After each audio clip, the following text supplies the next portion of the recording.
আশা করি সকলে ভালো আছেন। এইমাত্র পাওয়া আবহাওয়ার সর্বশেষ আপডেট নিয়ে হাজির হয়েছি। আগামী 24 ঘন্টায় বাংলাদেশ এবং ভারতের বেশ কিছু এলাকায় বৃষ্টি হওয়ার সম্ভাবনা রয়েছে।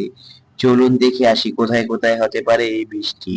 তার আগে গতকালকের আপলোড করা ভিডিওটি ছিল 95% সঠিক। তাই এরকম নির্ভুল এবং ভুলবিহীন ভিডিও পেতে আমাদের চ্যানেলটিকে এখনই সাবস্ক্রাইব এবং ভিডিওটিকে লাইক করতে ভুলবেন না। চলুন দেখে আসা যাক।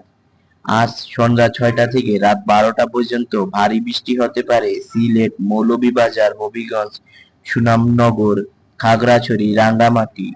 মাঝারি থেকে হালকা বৃষ্টি হতে পারে কিশোরগঞ্জ, নেত্রকোনা, কুমিল্লা, গাজীপুর, ময়মনসিংহ, রংপুর। ভারতের আগরতলা, উদয়পুর হালকা বৃষ্টি হতে পারে। আজ রাত ১২টা থেকে আগামীকাল সকাল ১০টা পর্যন্ত বৃষ্টি হতে পারে রাঙ্গামাটি, খাগড়াছড়ি, ব্রাহ্মণবাড়িয়া, কক্সবাজার। আগামীকাল সকাল ১০টা থেকে সন্ধ্যা ৬টা পর্যন্ত বৃষ্টি হতে পারে ভোলা, পটুয়াখালী, বগুড়া, লক্ষ্মীপুর, কুমিল্লা, ফেনী, চাঁদপুর, খাগড়াছড়ি, রাঙ্গামাটি, কক্সবাজার, বান্দরবন।